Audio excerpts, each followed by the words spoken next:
मुल्क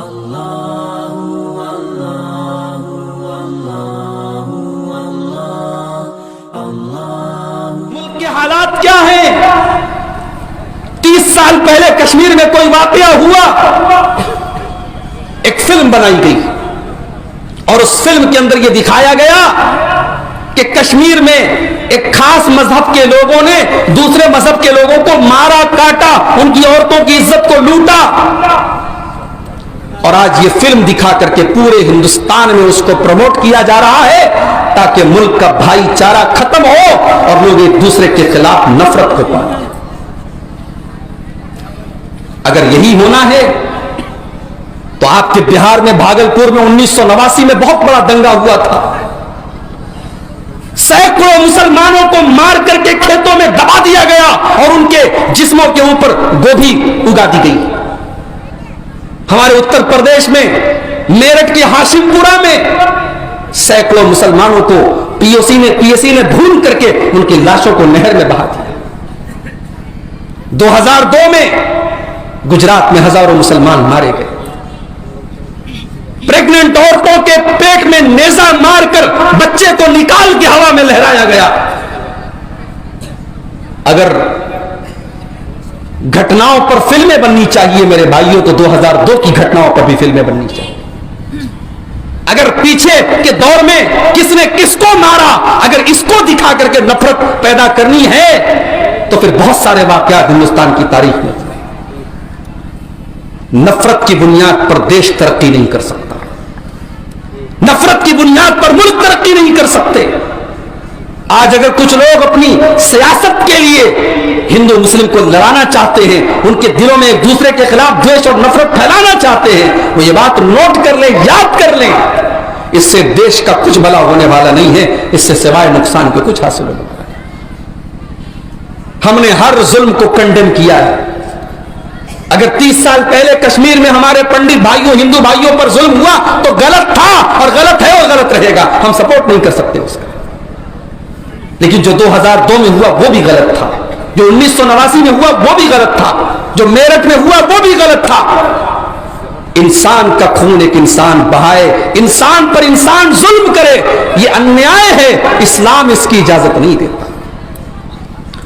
इस्लाम की तालीम तो यह है, मन कतल नफ्सन बिगैरि नफ्सिन औ फसादिन फिल अर्ज़ि फकअन्नमा कतल अन्नास जमीआ।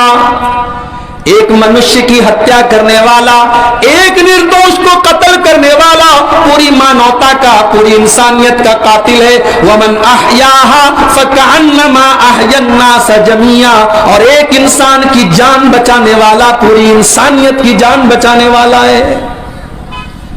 हमने तो उस नबी का कलमा पढ़ा है। अल्लाह के नबी 10,000 सहाबे किराम को लेकर के मक्का में दाखिल हो रहे हैं। आज मक्का में सारे लोगों के सर झुके हुए हैं। ये वही मक्का की सरजमीन है जहां से 8 साल पहले मेरे नबी को निकल करके जाना पड़ा था, अपना घर छोड़ के जाना पड़ा था, अपना वतन छोड़ करके जाना पड़ा था। आज 8 साल के बाद मेरे नबी बड़ी फातिहाना शान के साथ, बड़ी इज्जत व मकाम के साथ 10,000 सहाबे किराम के साथ आ रहे हैं। नबी का एक इशारा हो जाए पूरे मक्का में कत्लेआम हो जाएगा। नबी का एक इशारा हो जाए मक्का की गलियों में खून की नदियां बह जाएंगी।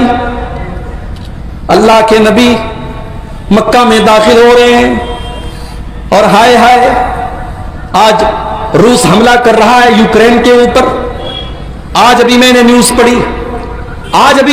पढ़ी, मस्जिदों पर भी हमला हो रहा है, अस्पतालों पर भी हमला हो रहा है। आज एक मुल्क जब दूसरे मुल्क पर हमला करता है, ये परवाह नहीं करता मैं किसको मार रहा हूं, किसको कत्ल कर रहा हूं। मेरे प्यारे साथियों, मेरा नबी लोगों पर हमला करने के लिए दुनिया में नहीं आया। मेरा नबी लोगों को मारने के लिए दुनिया में नहीं आया। मेरे नबी तो रहमत बन करके आए थे। मेरे नबी मक्का में दाखिल हुए, चेहरे पर कोई गुरूर नहीं है, चेहरे पर कोई गुरूर नहीं है, होठों पर कोई मुस्कान नहीं है, सर झुका हुआ है, जुबान से अल्लाह की तकबीर के कलमात जारी हैं और आंखों से आंसू जारी।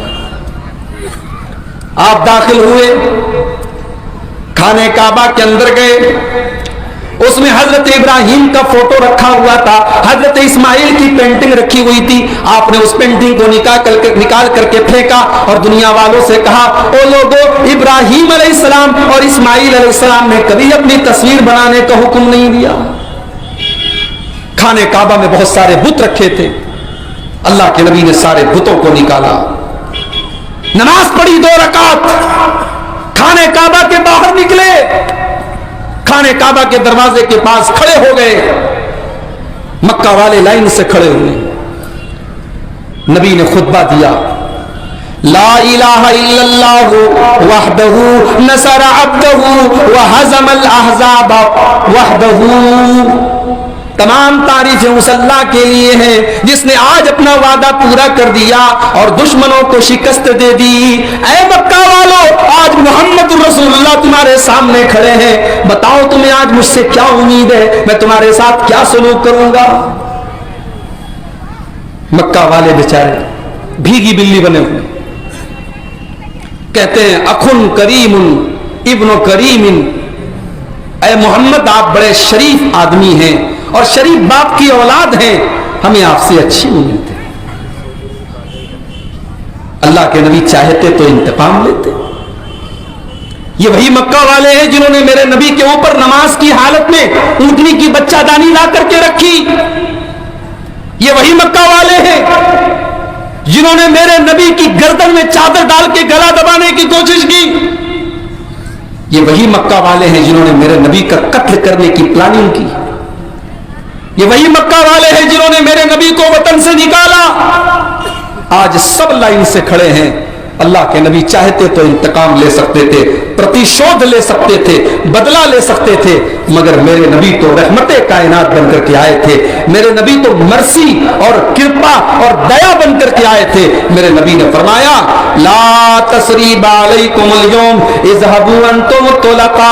ऐ मक्का वालों, जाओ, आज मोहम्मदुर रसूलुल्लाह किसी से बदला न लेंगे, किसी से इंतकाम न लेंगे। इज़हबू अंतुम तुलका, जाओ तुम सबके सब आजाद हो, मोहम्मदुर रसूलुल्लाह किसी को सजा नहीं देंगे। हमने तो उस नबी का कलमा पढ़ा है। आज भारत का माहौल खराब करने की बड़ी गहरी चाल चली जा रही है। सवाल यह है मेरे भाइयों, जो मेरी तकरीर का टॉपिक है, कि हम क्या करें कि हमारी खोई हुई इज्जत लौट जाए। जो मकाम अल्लाह ताला ने हमें दिया था, अल्लाह ताला ने दुनिया में जो उरूज हमें दिया था, वो दोबारा हमें कैसे मिलेगा, और हमने कौन सी ऐसी गलती की है, कौन सा ऐसा गुनाह किया है कि आज हमें ये दिन देखने पड़ रहे हैं। हमारे उरूज के असबाब क्या है, हमारे जवाल के असबाब क्या है।